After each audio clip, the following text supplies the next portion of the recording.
Hey everybody, this is Adam with What's Poppin' in Pattaya in the first week of April 2023. Thank you so very much for tuning in. Also, thank you to our sponsors, the British Learning Center and Rage Gym right here in Pattaya. Now, today we've got some amazing stories for you, including a Korean man who actually faked his own ransom and abduction to try to help out his Thai girlfriend, as well as a group of Chinese Christians on overstay that has caused an international controversy. But as usual, before we get to that, we're going to talk about the events in the next week here in Pattaya, which will actually be, when you're watching this, the upcoming second week of April. There's really nothing else to talk about in the second week of April other than Songkran. We've talked about it a little bit in the past few weeks, but now, more than ever, here it comes. In Pattaya, it will officially start on the 13th. You may even see some water on the 12th, and will last all the way through the 19th. Now, we've been informing you, for those excited about it, for weeks, or warning you for those who may want to get out of town and not get wet or deal with all the parties and concerts. The biggest one, which we will be visiting and will bring you feedback from, will be the Rolling Loud Thailand Festival, which is located at Legend Siem, just outside of Pattaya, and it's the world's biggest touring hip-hop festival. The headliners for the festival are Cardi B, Travis Scott, and Chris Brown, but there's over 60 artists as in total at the festival. We can't wait to go, and we'll bring you more from that next week. Also, there's even a Tree Town festival. Now, traditionally, Tree Town in the middle of Pattaya tends to be more of a beer bar area, but they're actually bringing the party. We're sure all the expats that love Tree Town for quiet beers will be there as well to check out the party with big local artists and Thai artists such as Titanium and 2P Southside that will be live at Tree Town during Songkran. Also, from our sponsors, the British Learning Center, they wanted to let us know and you know that if you want some me time during Songkran to see the events, or you're looking for something for the kids to do with the kids out of school, they're running a special Songkran camp from the 17th to the 21st during the Songkran Festival, in which the kids will get to visit a variety of locations for entertainment and education. They do not have to be a current student to go. We'll put the details in the description on YouTube for those of you that may be interested in learning more and for something for the kids to do during Songkran. Last but not least for Songkran, this actually will fall not next week, but the following week, which will be the big day in Pattaya, will be April 19th. But we'll talk about that more next week, but it's something to keep in mind because that day is going to be so big, beach road's going to be closed and traffic will be impassable. Again, this is the first Songkran in about 4 years due to COVID restrictions. Speaking of traffic, a lot of residents in the past week have brought up concerns to Thai authorities and Pattaya City Hall that they're really worried about the traffic in Pattaya during Songkran, especially as all the domestic tourists come into town, with one specific area brought up as the biggest concern, and that is actually Second Road by the Avenue Shopping Mall in Royal Garden, which is still reduced to one lane in that area and has kind of become a choke point. Meanwhile, the city says they are well aware of this and is rushing the job to try to at least expand it to 2 lanes before the festival goes full on next week.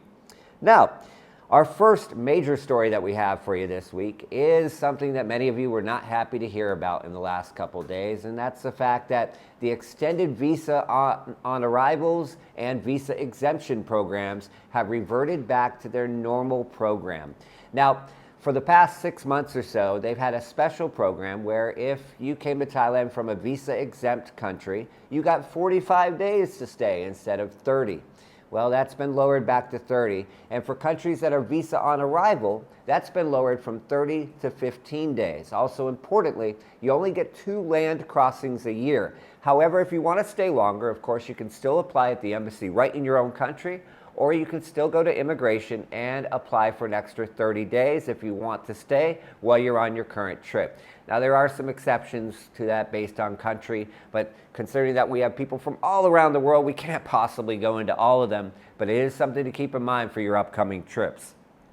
Our next story is the Korean man who faked his own abduction and ransom. Now, this is an interesting story that actually took place yesterday from the day of this recording, in which a 24-year-old Korean man who was broke and had run out of money and was desperate to find a way to stay in Pattaya. By the way, he was on 497 days of overstay too. But more importantly, he told authorities that what he really needed money for was to keep his Thai girlfriend. Okay, well, that's why I stay single. Anyways, he came up with what he thought was a brilliant idea, was to call his parents in Korea and tell them he'd been abducted. He said he was inspired by recent actual abduction stories and asked for money. Well, his parents instead contacted authorities and police, who showed up at the house where the Korean man was at and found him watching TV and in no jeopardy at all. The man, in shock, tried to run into a field nearby, was quickly apprehended, and will be deported because of his overstay. Police say that they're not going to press charges for the abduction story, but they did get a good laugh out of it. Our next story for you was a bar fight at the Yes Pattaya nightclub located off a 3rd Road. Injured 6 people last week here in the Pattaya area. This was a major story for us too. It was actually our most well-read story of the week overall. Now, what's interesting about this one is once our team showed up of reporters along with police and rescue workers, hearing that there was an actual conflict at the club, and by the way, police complimented security for responding quickly. Well, they got there and people continued to hit people with bottles over the head right in front of our own reporters and teams. And the most interesting thing is everybody interviewed had absolutely no idea why they were hitting each other with bottles. Police actually didn't arrest anybody immediately because there were so many different stories about the fight breaking out and people defending themselves. They also stated they're probably not going to hold the nightclub accountable, as they did everything in their power to stop it, called police immediately, and security were some of the ones that were actually got injured trying to break up the fight. Our next story actually made international news all around the world, especially in America. And it was a group of Chinese Christians, 63 people with 35 children, from the Mayflower Church. Now, this group originally from China, Mayflower Church is actually from America, but the group is from China, had fled China a couple years ago, claiming that they would be persecuted for their religion. Now, China, it's not illegal to be a Christian, but the government does have their hands in religion, and you have to do certain things and meet certain guidelines in China in order to practice religion. They didn't want to go down this logistical route and instead fled the country to Korea. Upon going to Korea, however, they tried to stay and that didn't work out, and they fled later on here to Thailand. Now, a lot of people flee to Thailand, and what's interesting about Thailand that you may or may not know is Thailand is not a signatory to any of the UN refugee acts. As they're not a signatory, they don't have to, keep anybody here or let anybody be a refugee, and they often send people on. But they actually chose Thailand, the Mayflower Group, on purpose because of this, because the ones who are signatories have to follow specific rules and guidelines in terms of getting people to different countries and sending them to different places. Now, U.S. officials, including U.S.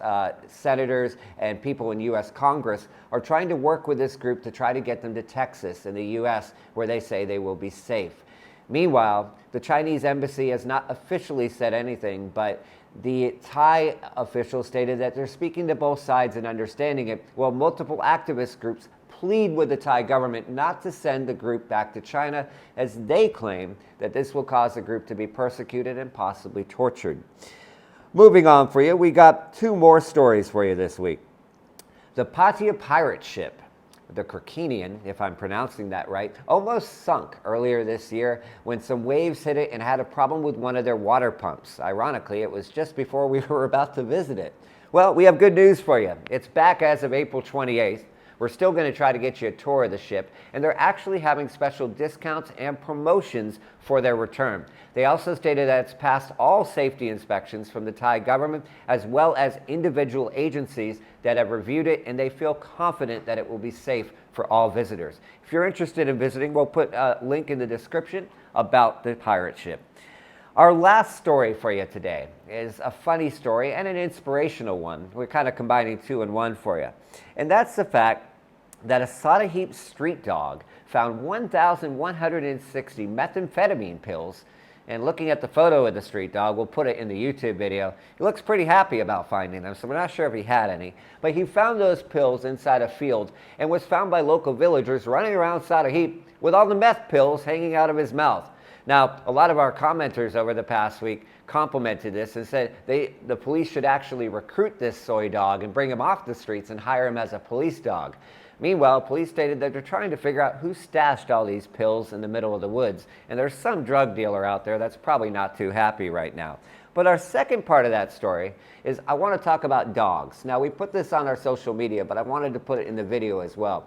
A couple months ago, we went with the Animal Army, specifically in and around the Chonburi area, to show what they do as well as some organizations that they work with. We got an emergency call while we were out with the Animal Army about a dog that was seriously medically ill and had some major injuries. We'll put a link to that in the description as well. We're very happy to share that the dog has fully recovered from his injuries and will be released back to his natural habitat as is standard here. And Animal Army really came through, so we'd like to thank them. We'll put that clip at the end of this footage. As always, thank you guys so much. Please give us your comments. Let us know what you think about this feedback. Let us know what you think about Songkran. And we'll see you next week, every Friday night around 7 o'clock p.m. Take care of yourselves and each other.